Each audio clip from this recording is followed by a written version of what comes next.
योग, लगन, ग्रह, वार और तिथि सकल भये अनुकूल। चर अरुवचर हर्ष जुत राम जन्म सुख। ये अनुकूलता जब बाहर हो जाती है तब श्री अवध में राम का जन्म होता है। और यह अनुकूलता जब हमारे जीवन में हो जाती है तब हमारे अंतःकरण में राम का जन्म होता है। और इसके लिए त्रेता के प्रतीक्षा की जरूरत नहीं है, पर 53 चीजों को, इन पंचांग को अपने भीतर अनुकूल बनाओ। योग, भक्ति योग हमारे जीवन में आ जाए।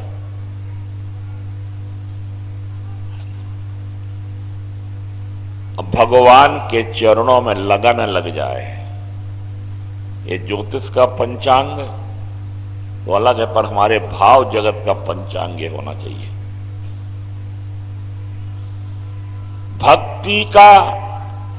भक्ति योग भगवान के चरणों में लगन, ग्रह माने भगवान का, गुरु का अनुग्रह,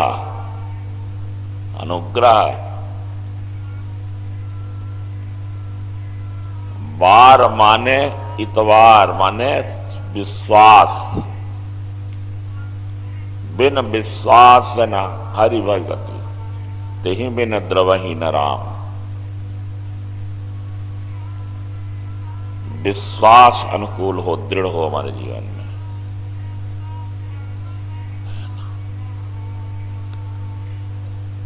अतिथि जनों से प्रेम हो। जिस तिथि में ये 5 पंचांग अनुकूल होगा उसी तिथि में परमात्मा अतिथि बनकर हमारे घर प्रकट हो जाएगा, हमारे जीवन में प्रकट हो जाएगा। ये 5 अनुकूल बनाओ। योग, लगन, ग्रह, वार, तिथि सकल भये अनुकूल। चर अरु अचर हर्ष जुत राम जन्म सुख मूल। पंचांग अनुकूल होते ही भगवान राम कौशल्या के सामने प्रकट हो गए, पर चतुर्भुज रूप में प्रकट हुए। 16 वर्ष की अवस्था वाले प्रकट हुए। निज आयुध भुजचारी प्रकट हुए। अपने आयुधों के साथ, शंख, चक्र, गदा, पद्म के साथ, वनमाला, पीतांबर के साथ, किरीट, कुंडल के साथ प्रकट हुए। बहुत सुंदर चतुर्भुज भगवान बड़े अच्छे लग रहे थे।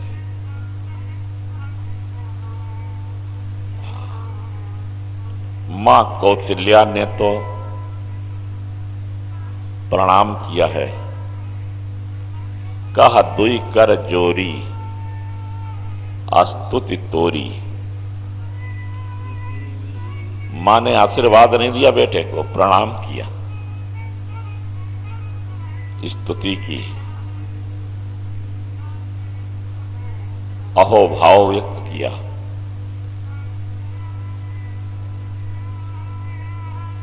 कहा जिसके उदर में सारा ब्रह्मांड निवास करता है, वो मेरे उदर में रहा है, मेरे गर्भ में वास किया है। इस बात पर कोई इतवार नहीं करेगा, कोई विश्वास नहीं करेगा।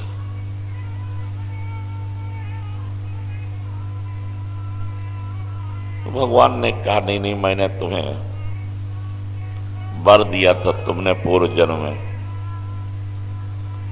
तप करके वर मांगा था कि आप मेरे पुत्र बनो।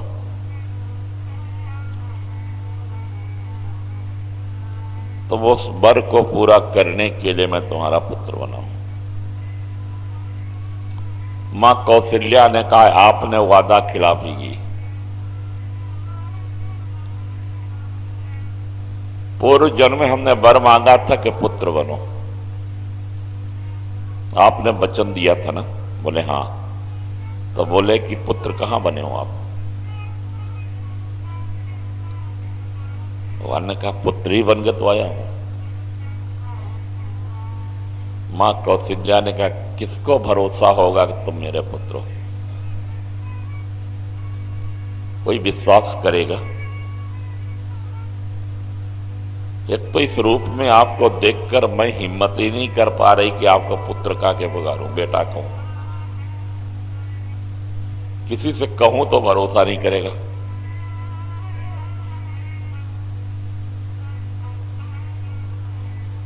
आप पुत्र नहीं, आप तो बाप बन के आए हो हमारे।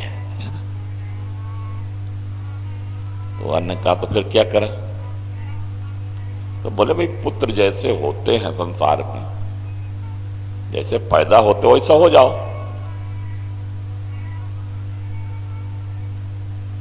तो भगवान छोटे से बालक बन गए। सद्यः बभूव प्राकृतः शिशु होई बालक सुर भूपा। छोटे से बालक बन गए और बोले कि अब तो लगते हैं पुत्र जैसा कि नहीं, अब तो बेटा कहोगी हमें? मां कौशल्या ने कहा लगते तो पुत्र के जैसे हो, लेकिन बोलते तो बाप के जैसे हो।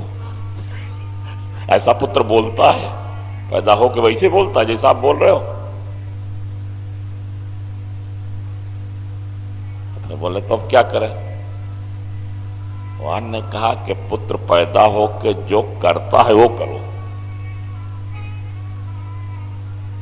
शिशु, अब सभ्य भाषा में अब किसी को एक कहना कि रो तो अच्छा नहीं ना, पर शिशु पैदा होता है तो रोता है ना। तो मां ने ऐसा नहीं कहा, कहा तो यही कि रो। यदि बेटा बने हो तो बेटे की तरह रो हमारे। पर साहित्यिक शब्दावली का प्रयोग करते हुए मां ने कहा कि जय शिशु लीला, शिशु लीला करो। कहां से शुरू करें? बोले प्रारंभ से, पैदा होकर शिशु जो करता है वही करो, माने रो। तो सुनी बचन सुजाना रोदन ठाना होए बालक सुर भोपा। सुनी बचन सुजाना रोदन ठाना होए बालक सुर भोपा। और गोस्वामी जी कहते हैं कि रोदन ठाना, थोड़ा नहीं रोया, अब तो प्रणय कर लिया कि अब चलो हम रोते ही रहेंगे, है ना। रोना ठान दिया, लोग कहते हैं काम ठान दिया। सुनी बचन सुजाना रोदन ठाना होई बालक सुर भोपा। तो जब भगवान रोने लगे, भक्तों ने तुलसी से पूछा कि अरे ये तो भगवान रो रहे हैं बाबा। भगवान तुलसी ने कहा मजा आ गया, अच्छा रोने दो। है? अभी तक हम लोग रोते रहे हैं, हंसते रहे, देखते रहे हैं, अब इनको रोने दो। भगवान सबने कहा तो फिर हम लोग भी रोएं। अरे भाई कोई रो रहा हो तो सहानुभूति व्यक्त करना चाहिए, तो चलो सब लोग मिलकर हम भी रोए। गोस्वामी तुलसीदास जी ने कहा बिल्कुल मत रोना, क्योंकि जब अभी तक हम रोते रहे तो ये देखते रहे हैं, दृष्टा बने थे, निष्पक्ष थे, दया नहीं करते थे, इसलिए अब हम रोएंगे नहीं।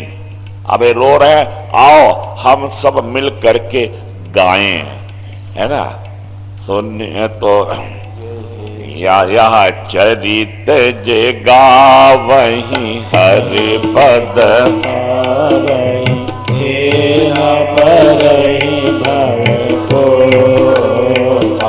पूछा रोने से क्या मिलेगा? गोस्वामी जी ने कहा रोने से हरि पद मिलेगा।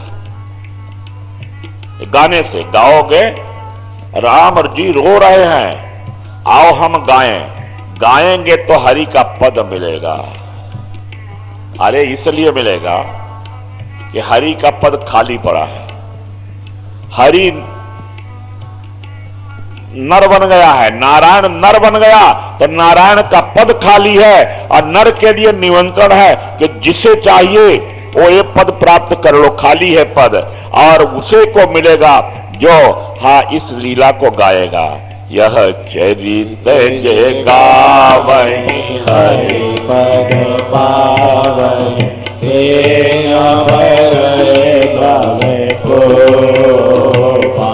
सोने बचन सो जाना, रोदन ठाना, होए बालक सुर भूपा।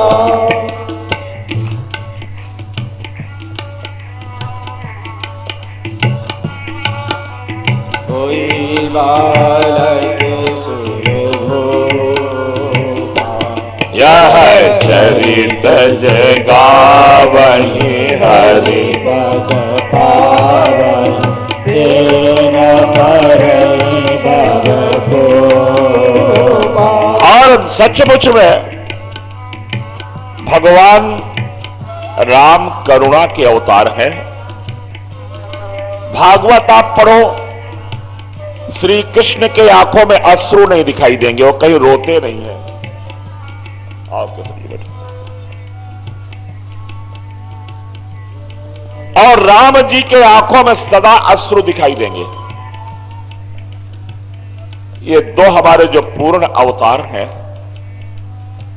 जीवन जीने के जो ढंग सिखाने आए हैं, या तो गीता जी के उपदेश के अनुसार जीवन को असंग बना लो, श्री कृष्ण की तरह जियो, किसी भी घटना से अपने को अप्रभावित रखो, असंग रखो। कृष्ण कभी रोते हुए दिखाई नहीं देंगे, परिस्थितियां सदा उनके प्रतिकूल हैं।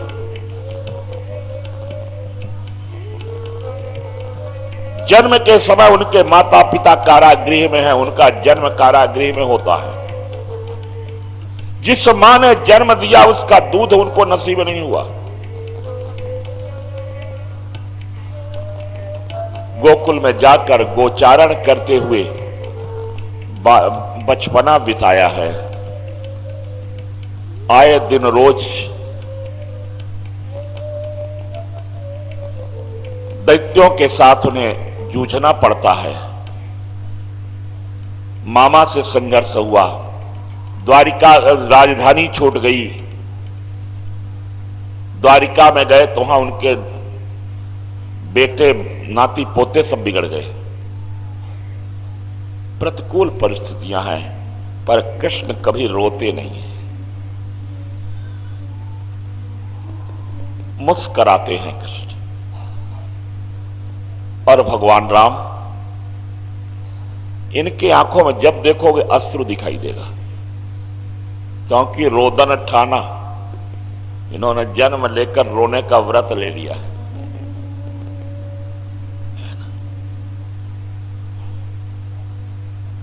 महाराज दशरथ की मृत्यु हुई तो रो रहे हैं,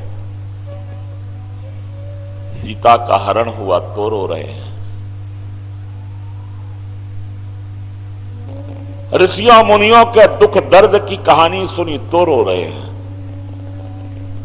भरी आए जल राजीव नैना। सीता का हरण हुआ तो रो रहे, लक्ष्मण को शक्ति लगी तो रो रहे। राम के आंखों में आंसू है और आंसू इस बात का आमंत्रण है हमारे लिए कि अब तुम अपने आंख के आंसू बहाना बंद करो। परमात्मा ने अपने आंखों में आंसू स्वीकार कर लिया है, इसलिए कि अब हमारे भक्त अपने आंखों में अश्रु न रखे और रोए नहीं, उनके जगह हम रो लेंगे और परमात्मा रोएगा तो उन जीव का सारा कष्ट दूर हो जाएगा।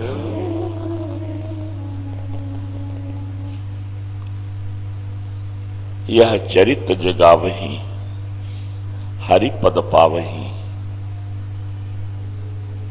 नारायण नर बनते हैं कि नारायण का पद खाली है तो नर उसे प्राप्त कर ले, नर नारायण बन जाए। नारायण बनने का रास्ता दिखाने के लिए नारायण नर बनते हैं।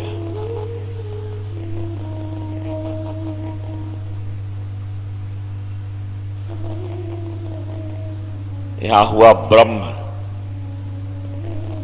रोने लगा, ब्रह्म तो हो गया घर, यहां सब लोगों को भ्रम, संभ्रम चली आई। अब ब्रह्म रोएगा तो भ्रम तो होगा ही। सोनी शिशुरुदन परम प्रिय बानी, संभ्रम चली आई। खैर कथा को आगे बढ़ाते हैं। महाराज दशरथ को खबर मिली, गुरुदेव को बुलावा गया तो अवध में बड़ा उत्सव हुआ। आज महामंगल,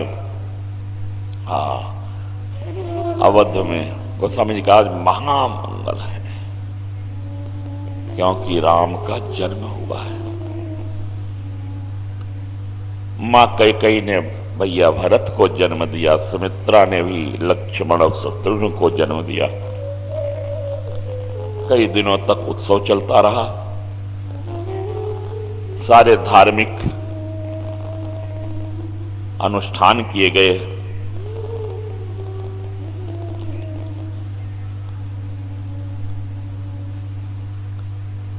नामकरण का अवसर आया।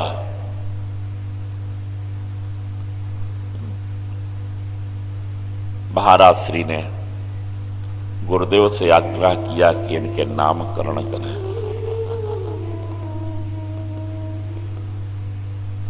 धरिय नाम जो मुन गुण राखा,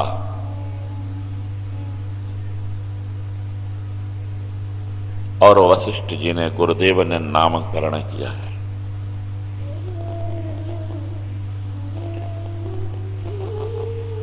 कौशल्या नंदन का नामकरण करते हुए गुरुदेव ने कहा,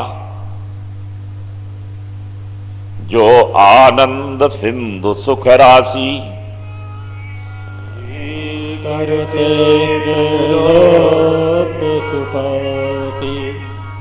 सो सुख धाम राम अस नामा, अखिल लोकदायक विश्राम। ये राम जो आनंद के सिंधु हैं, जिनके जिस आनंद के बिंदु मात्र से त्रिभुवन सुखी है, जिनका आश्रय लेने से सबको विश्राम मिलेगा, उनका नाम राम है। कल्याणानाम निधानम कलिमल मथनम पावनम पावनानाम। ये राम नाम क्या है? श्री हनुमान जी ने कहा है हनुमान नाटक में कि बीजम धर्म द्रुमस्य, ये राम नाम धर्म का बीज है। आप चाहते हैं कि हमारे जीवन में धर्म प्रकट हो, तो राम नाम का बीज अपने अंतःकरण में बोलो। बीजम धर्म द्रुमस्य, राम राम जपो तो धर्म का वृक्ष पैदा होगा, हमारा जीवन धर्ममय बन जाएगा। कल्याणानाम निधानम, कल्याण का ये निधान है। पावनम पावनानाम पाथेयम यन मुमुक्षो, अध्यात्म जगत के पथिक का पाथेय है राम नाम। पाथेय माने कलेवा, हाथ, मार्ग का खर्च, मार्ग की जरूरत, उस रास्ते पर चलने वाले की जरूरतों को पूरा करने वाला, ये पाथेय है राम नाम। कोई भी आध्यात्मिक साधना कर रहे हैं, धर्म के मार्ग पर चल रहे हैं, व्रत करते हैं, तप करते हैं, जप करते हैं, कथा कहते हैं, सुनते हैं, तो राम नाम का जप करना, तो उसमें जो कोई त्रुटि हुई होगी, भूल चूक हुई होगी, उसका निवारण हो जाएगा। विश्राम स्थानम एकम कविवर वचसाम जीवनम सज्जनानाम। कोई काम करते करते थक जाओ तो राम नाम जप कर लेना, विश्राम मिल जाएगा। संत जनों का तो ये जीवनम सज्जनानाम, ऐसा है ये राम नाम। गुरुदेव ने कौशल्या नंदन का नाम राम रखा है। जो सब में रमता है उसका नाम राम है, जो सबको रमाता है उसका नाम राम है, जिसमें सब रमते हैं उसका नाम राम है।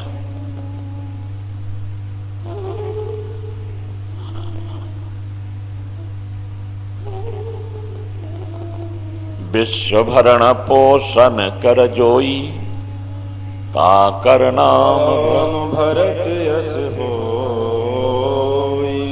ये जो 3 अन्य भाइयों के नामकरण गुरुदेव ने किए हैं, वे मनो राम नाम के जप करने वाले के अनुपूरक अनुष्ठान है। राम का आश्रय लेने वाले को, राम की शरण ग्रहण करने वाले को, राम नाम का जप करने वाले को भरत, लक्ष्मण और शत्रुघ्न की तरह होना चाहिए। ये 3 अंश है ना भगवान के, ये नहीं होंगे तो फिर अधूरा हो जाएगा, भजन अधूरा हो जाएगा यदि 3 नाम जीवन में नहीं आए तो। विश्व भरण पोषण कर जोई का मतलब यह है कि आप राम का भजन करते हैं तो जरूरतमंदों की यथाशक्ति आवश्यकताओं को पूरा करो। ये विश्व भरण का अर्थ हुआ। जैसे ही भरत सबका ख्याल रखते हैं, राम की भक्ति का मतलब ये नहीं कि सब छोड़ दो। राम चित्रकूट जाना चाहते हैं, राम से मिलना चाहते हैं, पर राम से प्रेम करने वालों का, राम की संपत्ति का भी वो ख्याल रखते हैं। विश्व भरण, परिवार का, समाज का, गरीब जनों का भरण पोषण करने का भार भी उठाओ, राम नाम का जप करने वाले का एक कर्तव्य। तब राम नाम जप पूरा होगा, भरत के बिना पूरा नहीं होगा। जाके सुमिरन तेरे पुनासा, राम शत्रुघ्न वीर प्रकाशा। किसी से शत्रुता न करें, राम नाम का जप करने वाला किसी से शत्रुता न करे, अजात शत्रु बने। उसके शत्रु हो सकते हैं पर वह किसी का शत्रु नहीं होता है।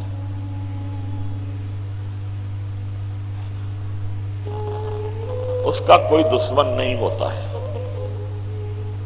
ऐसा नहीं कि उसके दुश्मन नहीं होते हैं, उसके विरोधी उसके दुश्मन होते हैं, पर उसकी दृष्टि में उसका कोई दुश्मन नहीं होता।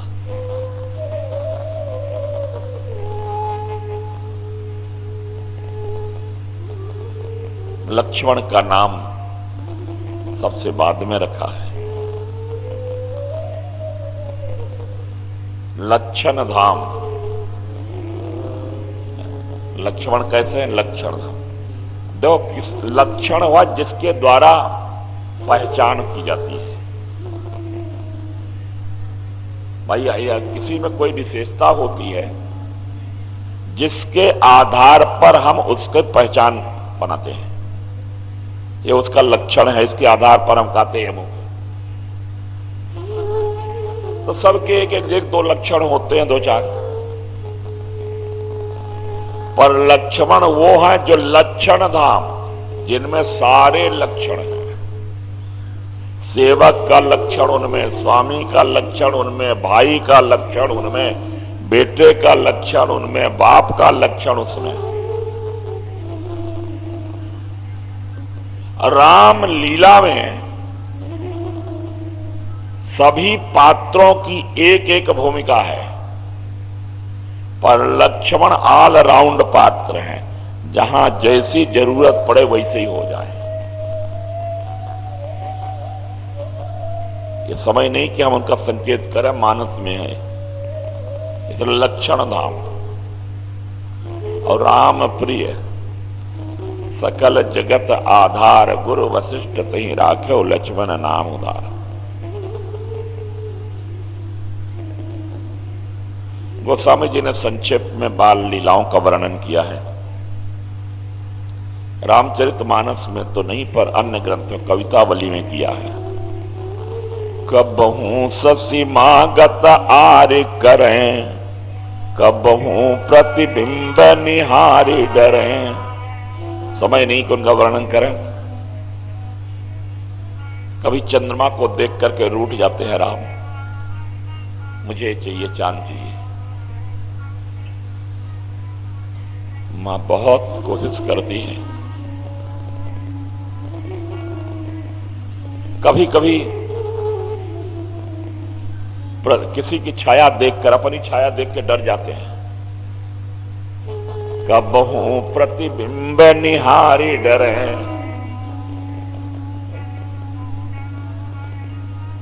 जास त्रास डर कहूं डर होई। जिससे भय भी भयभीत होता है, और राम जी अपनी छाया से डर जाते हैं। और कभी तो प्रतिबिंब से छाया को देखकर नाचते हैं। रूप राशि गुण अजर बिहारे, रूप राशि गुण अजर बिहारे। नाचहि निज प्रतिबिंब निहारे, नाचहि निज प्रतिबिंब निहारे। क्या मधुर लीला है। कभी कभी वो अपनी छाया देख के डरते हैं। कबहू प्रतिबिंब निहारी डरे, और कबहू प्रतिबिंब देख के नाचे हैं। क्या बढ़िया है नारायण। कबहू कर ताल बजाई के नाचत। कभी कभी छाया देख के डरते हैं, कभी छाया देखकर ताली बजा बजा करके नाचते हैं।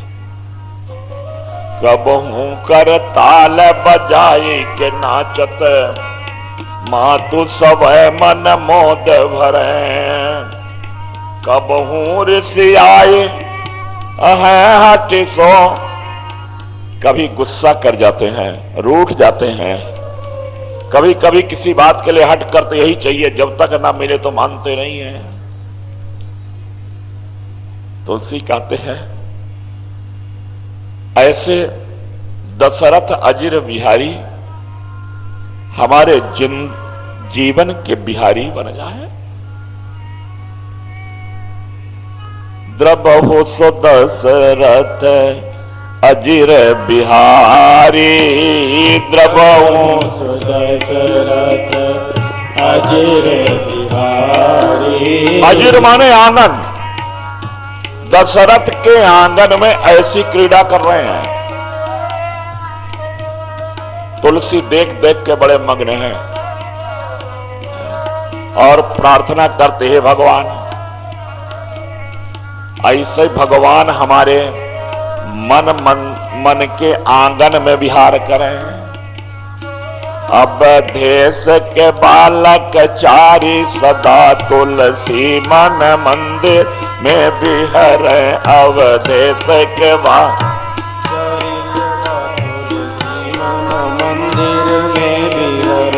अवधेश के बालक चारि सदा तुलसी मन मंदिर में विहरे।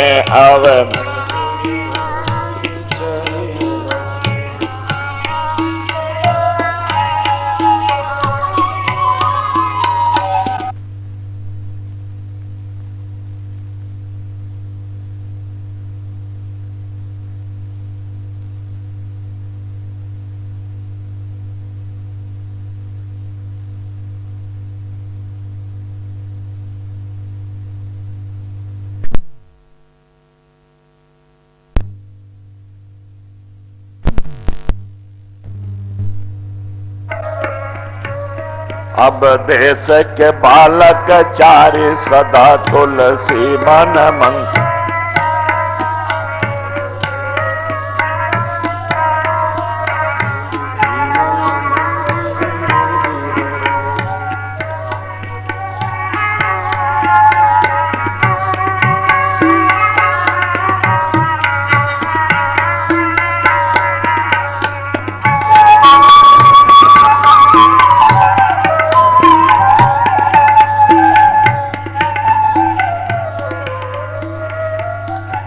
बड़ा अद्भुत रस है।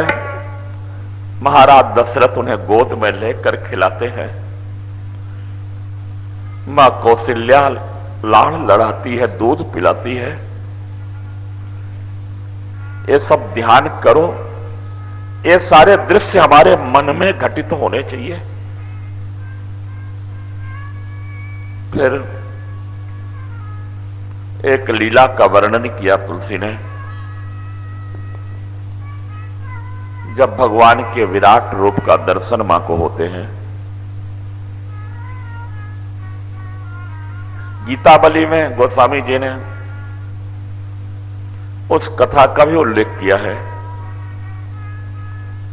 जब रामलला का दर्शन करने के लिए भगवान शिव अयोध्या आते हैं, शिव जी तो बाजी यही लगाए हैं, पार्वती भी आ जाती है, कभी फल वाली बन करके आ जाती है, कभी चूड़ी पहनाने के बहाने आ जाती है, रामलला का दर्शन करने, कभी खिलौने लेकर के आ जाती है। शंकर जी तो बस अंदर जा ही नहीं पाते हैं। पार्वती तो घुस जाती है रनिवास में, रामलला के दर्शन कराती है। शंकर जी बहुत लालायित है, क्या करें, कैसे करें दर्शन। कागभुसुंडी के साथ मिलकर, अपने चेला के साथ मिलकर योजना बनाते हैं। ज्योतिषी बन करके गए हैं।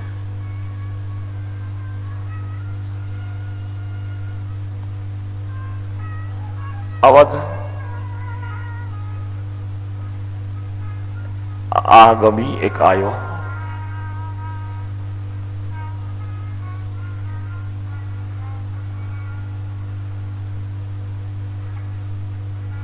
और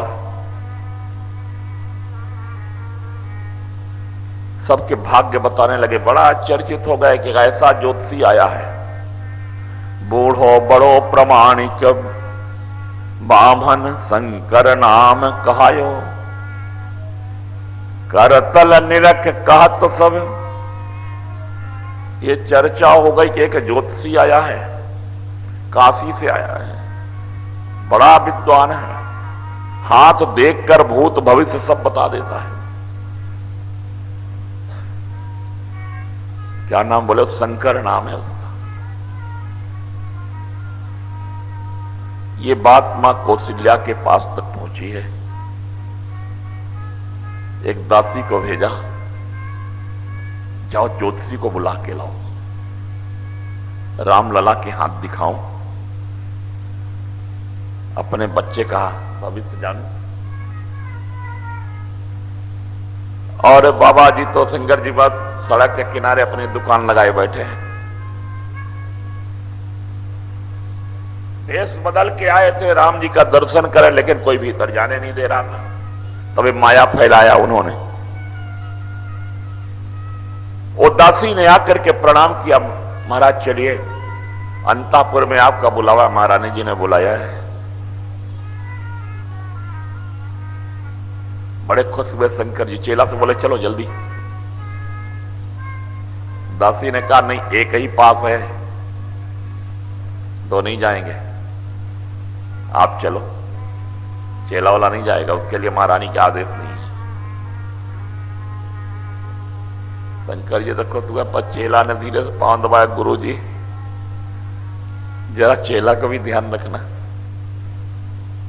आप तो दर्शन कराओगे और हम क्या करेंगे। भगवान शिव समझ गए, उन्होंने कहा चिंता मत करो। शंकर जी ने कहा कि नहीं नहीं, वो चेला चलेगा तो ही काम बनेगा, रामलला का हस्त तो देखना है ना। बोले हाँ। शंकर जी ने कहा कि मुझे दिखाई नहीं पड़ता है तो मेरा चेला ही तो देखेगा, मैं बूढ़ा हो गया हूं, चश्मा भी नहीं लाया हूं, इसलिए उसका चलना जरूरी है। तो दासी ने कहा तो ऐसा करो, फिर उस चेले को जाने दो, आप मत जाओ, आप रहो जब आपको दिखाई नहीं देता। आप यहीं रहो। शंकर जी बोले तो ये भी बड़ा गड़बड़ हो गया। तो चेला तो खुश हुआ, पर शंकर जी बोले तो हम चूक जाएंगे। फिर शंकर जी ने युक्ति का, देखो ऐसा है कि अभी हमारा चेला ही पढ़ तो लेता है हस्तरेखाओं को, लेकिन अभी अनुभव नहीं है इसको, अभी सीख रहा है। तो हस्तरेखा ये पढ़ता, उसका फल मैं कहता हूं।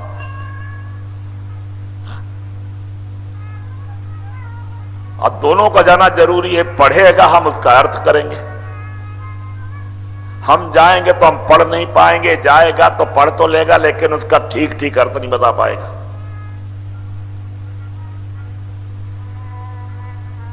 पर दासी ने कहा कि अनुमति तो एक ही की है। शंकर जी ने कहा तो दो अनुमति ले आओ, दो पास ले आओ भैया, अकेले से काम नहीं बनेगा। खैर दासी गई, महारानी ने कहा लाओ दोनों। तो दोनों अरे बड़े खुश हुए, बोले वाह काम बन गया दोनों का। रनिवास पहुंच गए, उनकी जन्म जन्म की मुराद पूरी हो रही है। भगवान के अनेक रूपों का दर्शन तो किया था शिव जी ने, बाराह के रूप में, नरसिंह के रूप में, वामन के रूप में दर्शन किया था।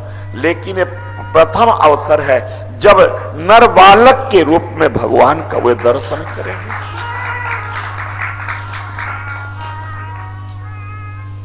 कल्पना मात्र से ही उनको रोमांच हो जाता था। गए बैठे हैं, मां कौशल्या गोद में लेकर रामलला को आई है। गदगद हो गए शिव जी, आंखें तो धन्य हो गई, पर लगा कि देखने में इतना आनंद आ रहा था, छूने में कितना आनंद होगा। जरा छू के भी तो देखें। शिव जी ने कहा महारानी जी जरा नजदीक लाओ, हमारे आंखें दौलत देखना पड़ेगा ठीक से। पास में आई महारानी, हाथ पकड़ा रामलला का,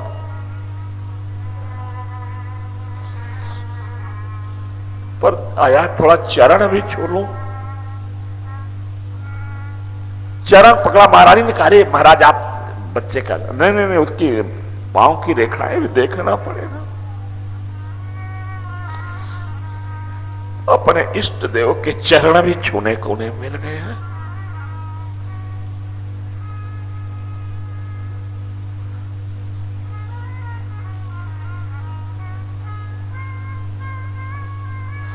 शंकर जी तो सब जानते हैं। बाल प्रसंग कहो कौशिक मिस, सीय स्वयंवर गायो। शब्द वर्णन किया, ये वैसे ऐसे हैं, ये जब 16 वर्ष का हो जाएगा बालक तो एक बाबा जी आएंगे और बाबा जी इसे अपने साथ ले जाएंगे। कौशल्या जी ने हाथ पकड़ा, है बाबा जी ये क्या बात कर रहे हो, मैं अपने बच्चे को किसी बाबा को नहीं दूंगी, है ना। बाबा जी आए ले जाए नहीं।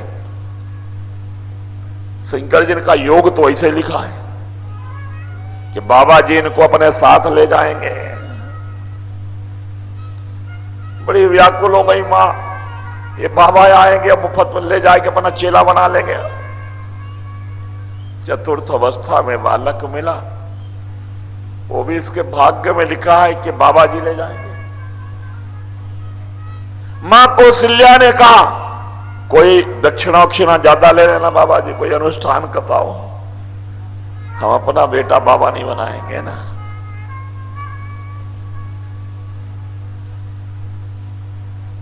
शंकर जी ने कहा कोई बात नहीं, तुम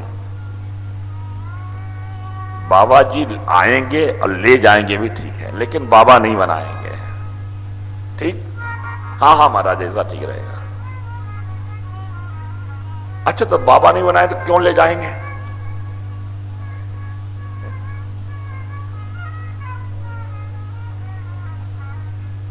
तो बोले कि बाबा जी आके इनको ले जाएंगे और इनका विवाह कराएंगे, तब तो महारानी बड़ी खुश हुई, बहुत अच्छा है, तब तो बढ़िया है बाबा के आशीर्वाद से। चलो एक बाबा के आशीर्वाद से, वशिष्ठ बाबा के आशीर्वाद से इनका जन्म हुआ। चलो कोई दूसरा बाबा आएगा, ले जाएगा, विवाह करा देगा। बाल प्रसंग कहो कौशिक मिस, सीय स्वयंवर गायो।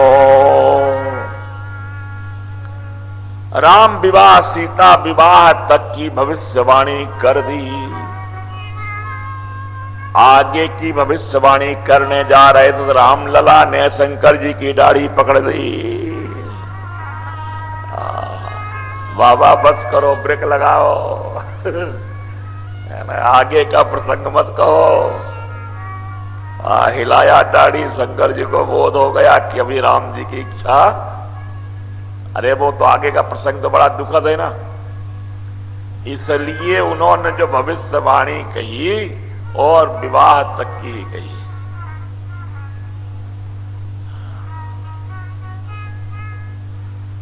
ऐसे भगवान की अनेक लीलाएं चलती रही। गुरुगृह पढ़ने के लिए गए, गुरुगृह पढ़न गए रघु गाये। गुरुगृह पढ़न गए रघु गाये। अलग काल विद्या सब आए। अलग काल विद्या सब आए। जाति सहज स्वाद श्रुति सारे। जाति सहज स्वाद श्रुति चारी। तो हरि पर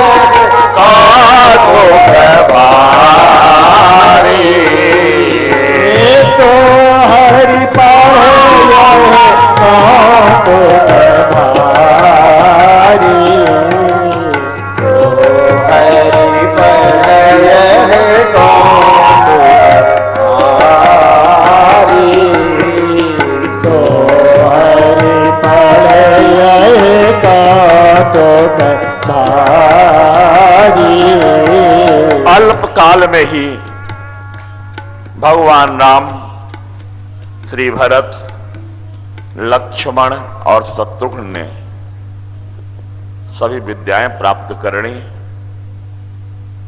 सखाओं के साथ नित्य नए क्रीड़ा करते थे।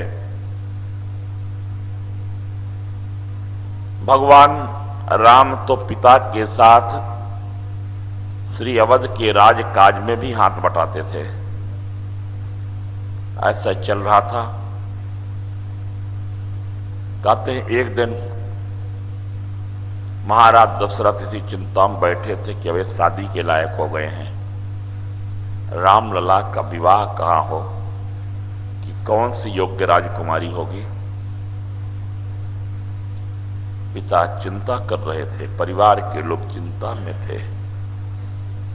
आओ उसी समय घटना घट गई।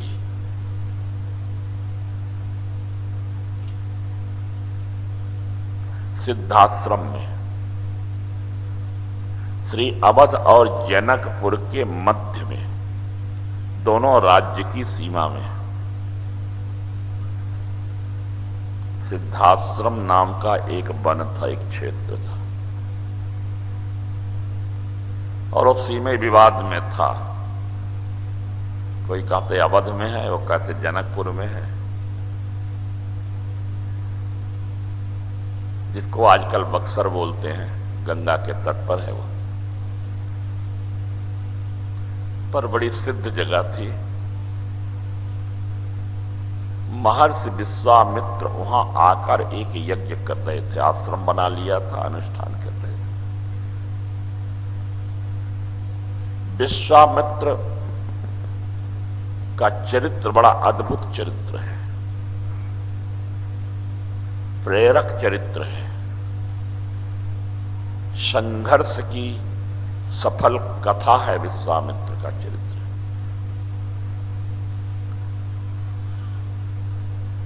विश्वामित्र का जन्म क्षत्रिय कुल में हुआ था। राजा गाधी के पुत्र हैं वे।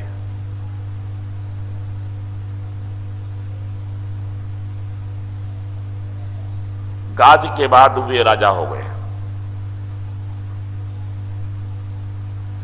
विश्वामित्र की बहन के नाती हैं परशुराम जी। विश्वामित्र की बहन का नाम सत्यवती था।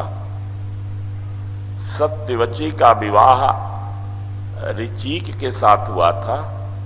ऋचिक के पुत्र जमदग्नि हुए हैं। जमदग्नि के पुत्र परशुराम हैं।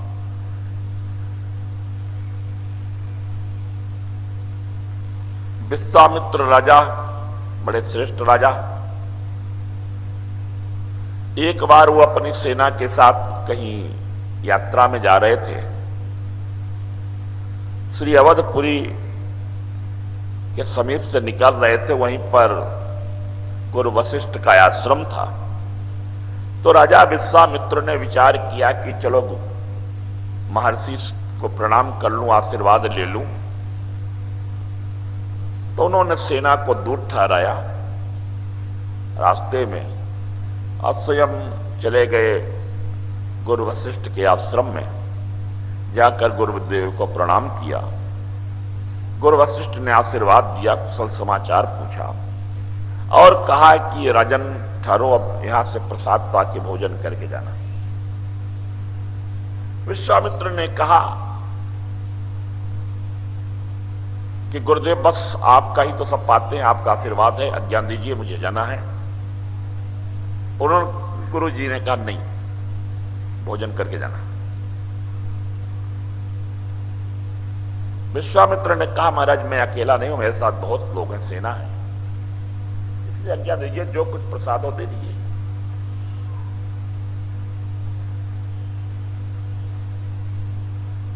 गुरु वशिष्ठ ने कहा कि पूरी सेना का निमंत्रण है आश्रम में, सबको बुलाओ, सब लोग यहीं भोजन करेंगे आज। जब गुरुदेव ने बहुत आग्रह किया तब विश्वामित्र ने सोचा चलो भाई गुरु की आज्ञा है, ऋषि की, साधु की, तो बुला लेते, जो भी मिलेगा फल फूल रूखा सूखा आश्रम में खा के संतुष्ट, आशीर्वाद है वो तो सब लोग आ गए, सबको बुला लिया उन्होंने। पर विश्वामित्र को बड़ा आश्चर्य तब हुआ जब गुरुदेव ने कहा सबको बैठो, सबके पत्तल फेरे गए और विविध प्रकार के भोजन, बिल्कुल 56 भोग सबको परोसा गया, बिल्कुल गर्मा गर्म ताजा। तो राजा विश्वामित्र को बड़ा आश्चर्य हुआ कि इतनी जल्दी ये कैसी व्यवस्था हो गई, कोई भंडारा उंडारा तो दिख नहीं रहा था। हम राजा हैं पर मुझे इतने लोगों की इतनी जल्दी व्यवस्था करने को कहा जाए तो इतना जल्दी हम नहीं कर पाएंगे। हमने तो समझा था जो भी प्रसाद मिलेगा खा लेंगे, पर ये तो बिल्कुल राजसी भोजन है। और सबने खूब छक करके खाया। आचमन करने के बाद विश्वामित्र जी गुरु वशिष्ठ के पास जाके प्रणाम किया, धन्यवाद दिया और रहस्य पूछा, गुरुदेव कैसे संभव हुआ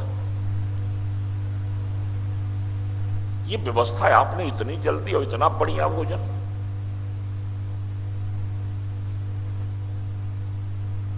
तब गुरु वशिष्ठ ने नंदिनी गाय की ओर इशारा करते हुए कहा, राजन सब इस नंदिनी की कृपा है। स्वर्ग की जो कामधेनु है उसी की बचिया है, उसी की बेटी है नंदिनी। और इसमें भी वही गुण है कामधेनु जैसे। वशिष्ठ जी ने कहा कि राजन ये कामधेनु की पुत्री नंदिनी है और ये मुझे प्राप्त हुई है देवताओं की कृपा से। यज्ञ आदि हवन आदि के लिए मुझे दी गई है और नंदिनी से हम जो भी इच्छा करते हो पूरा कर देती है। कामना करने की जरूरत है, बाकी पूरा हो जाता है, जो चाहे मिल जाए। तो विश्वामित्र में लोभ आ गया। ये देखो जीवन की विकृति। अभी तक विश्वामित्र के हृदय में गुरु वशिष्ठ के प्रति बड़ी श्रद्धा थी, पर अब ये वैभव देख करके वशिष्ठ का और उसमें यह जान करके ये सारा वैभव, ये सारी सिद्धि वशिष्ठ के पास नंदिनी से मिली है, तो उन्हें लगा कि नंदिनी तो मुझे मिलना चाहिए। और उनका गणित भी था, उनका तर्क था कि बाबा को नंदिनी की क्या जरूरत, इनके पास तो कोई ज्यादा खर्च है नहीं, इनको तो दूध दही घी चाहिए, तो उसकी व्यवस्था मैं कर दूंगा, दूसरी गाय दे दूंगा। और ये गाय मुझे मिल जाए तो राज्य की बड़ी जरूरतें हैं तो इससे पूरी हो जाएंगी। और उन्होंने गुरु वशिष्ठ के सामने प्रस्ताव रखा कि महाराज ये नंदिनी आप मुझे दे दें, इसके बदले आप जितनी चाहें उतनी गाय मैं आपको दे दूं और जैसा चाहें। पर वशिष्ठ जी ने कहा कि राजन ये मैं नंदिनी नहीं दे सकता, ये किसी के पास नहीं रहेगी। विश्वामित्र कहते थे कि ये तो नंदिनी का मिसयूज है, दुरुपयोग है। जो चीज जिसके योग्य हो उसे मिलनी चाहिए। इसकी जरूरत अब मुझे ज्यादा है, आपको नहीं, क्योंकि आपकी आवश्यकताएं कम हैं, हमारी आवश्यकता बहुत है। हमें हमारे राजा की बड़ी आवश्यकता होती है, फिर पूरे राज्य की।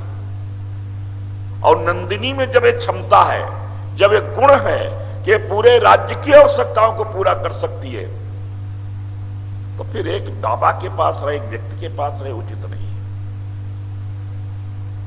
इसलिए आप ये नंदिनी हमें दें, इसके बदले हम गाय दे देंगे, कहीं घी भेज दें, दूध दही जो आप चाहेंगे वो हम सारी व्यवस्था आपको करेंगे, नौकर चाकर सेवक सब मिल जाएंगे आप। पर वशिष्ठ ने कहा नहीं राजन, ऐसा संभव नहीं है। और ये भी एक बड़ी विचित्र बात है, पुराणों में जो कथा आती है, कामधेनु सदैव ऋषियों के पास रही है,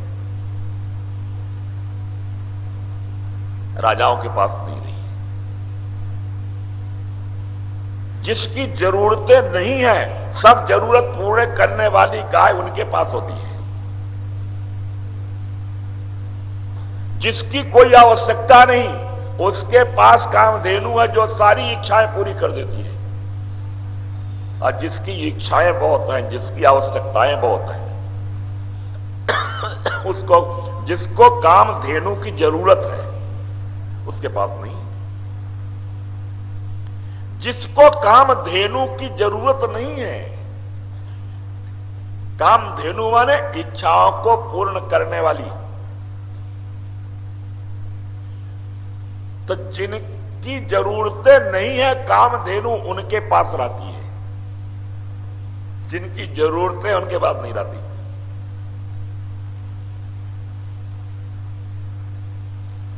गुरु वशिष्ठ ने कामधेनु नंदिनी देने से इंकार कर दिया। राजा विश्वामित्र ने बहुत आग्रह किया, दो, नहीं देने। तब वो थोड़ा अपना मिजाज कड़ा किया, बोला कब से मैं आपसे प्रार्थना कर रहा हूं, बाबा हो, पांव पड़ रहा हूं, महात्मा क्या सोचते हो, मैं राजा हूं, कब से तुमसे गिड़गिड़ा रहा हूं कि दे दो दे दो, नहीं दे रहे हो, मैं छीन के ले जाऊंगा तो। वशिष्ठ ने कहा, राजन मैं दे तो नहीं सकता हूं, पर ठीक का तो आप के पास सत्ता है, शक्ति है, छीन के ले जा सकते हो, मैं क्या करूंगा, पर मैं दे नहीं सकता, समर्पण नहीं कर सकता। तो विश्वामित्र ने सैनिकों की ओर संकेत करते हुए कहा, छीन लो गाय को, ले चलो, देखता हूं ये बाबा क्या करेगा। कब से पांव पड़ रहा हूं, हाथ जोड़ रहा हूं, तो सुनता नहीं है। सैनिकों ने नंदिनी को घसीटना बांध के लेके चलने लगे। नंदिनी बार बार वशिष्ठ की ओर देखती है, उसके आंखों से अश्रु निकल रहे हैं। उसके आंखों का आंसू देखा तब वशिष्ठ के आंखों में अभी आंसू आ गए। नंदिनी ने कहा, महाराज आप मुझे इन म्लेच्छों के हाथों में क्यों सौंप रहे हो। बड़े आर्त स्वर में वशिष्ठ ने कहा, देवी मैं सौंप नहीं रहा हूं, ये सत्ता और शक्ति के बल पर मुझसे छीन ले जा रहे हैं तुम्हें। मैं तुम्हारी रक्षा करने में असमर्थ हूं कामधेनु। नंदिनी ने कहा, यदि आप मेरी रक्षा नहीं कर सकते तो आप आज्ञा दो, मैं अपनी रक्षा करने में समर्थ हूं। आप कहो, बस आप इच्छा भर करो, मैं तो कामधेनु हूं, नंदिनी हूं, जो आप इच्छा करोगे पूरा हो जाएगा। आप इतनी इच्छा कर दो, मैं अपनी रक्षा कर लूंगी। वशिष्ठ ने कहा, हां नंदिनी, तुम रक्षा कर सको तो मेरा आदेश है कि तुम अपनी रक्षा करो। इतना सुनते ही नंदिनी विकराल रूप धारण कर लेती है और म्लेच्छों को घायल कर दिया, मार दिया सिंहों से। विश्वामित्र ने पूरी सेना को आदेश दिया, पकड़ दो इस गाय को जैसे भी हो। सशस्त्र सेना दौड़ी है और कामधेनु ने एक बहुत बड़ी संख्या में सैनिक पैदा कर दिए और कामधेनु के द्वारा उत्पन्न सैनिकों ने राजा विश्वामित्र की सेना का संहार कर डाला है। विश्वामित्र ने देखा कि वशिष्ठ के इशारे पर गाय काम कर रही है, पहले वशिष्ठ को समाप्त कर दिया जाए तो फिर एक कामधेनु ले जाई जा सकती है, फिर कुछ नहीं करेगी। तो विश्वामित्र ने वशिष्ठ पर प्रहार किया। वशिष्ठ ब्रह्मदंड, एक दंडा था ब्रह्मदंड, उसी से उनके शस्त्र का निवारण कर दिया।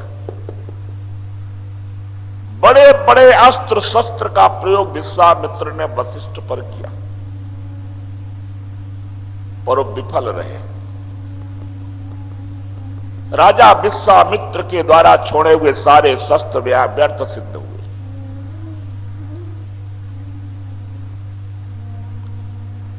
और अंत में वशिष्ठ ने कहा, राजन और कोई शस्त्र हो तो चला लो, नहीं तो मेरा भी ब्रह्मदंड अब चलेगा। विश्वामित्र ने कहा कि तुम भी चला लो। और जैसे वशिष्ठ ने ब्रह्मदंड का प्रयोग किया तो उनके सारे शस्त्र नष्ट हुए, भाग खड़े हुए, जान बचाकर भागे। लगा कि ये तो बाबा मार डालेगा।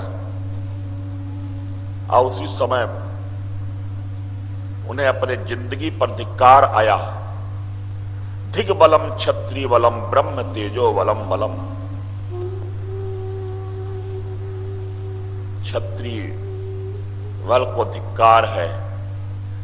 एक ब्रह्म अस्त्र के सामने हमारे सारे क्षत्रिय के सारे शस्त्र व्यर्थ हुए। धिक्कार है क्षत्रिय होना।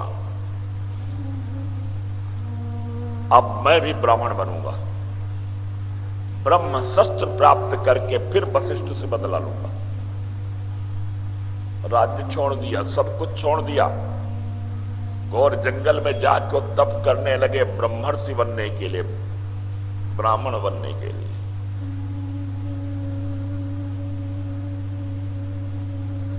इस तपस्या के बीच उनका एक बार पतन भी हुआ। मेनका नाम की अप्सरा के द्वारा वे चले गए। शकुंतला नाम की एक कन्या भी पैदा हो गई उनसे। पर बाद में जैसे होश आया उन्होंने वो पितरी को भी छोड़ा, मेनका को भी छोड़ा, फिर जाके तप करने लगे। अपने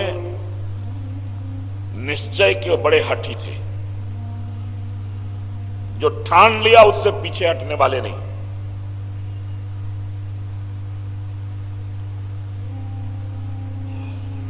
और इसे कथा और आती है,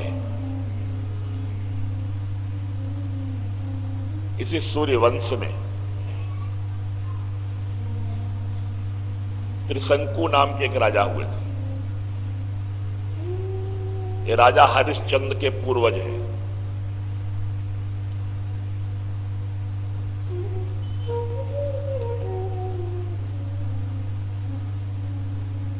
एक दिन त्रिशंकु गुरु वशिष्ठ के पास पहुंचे।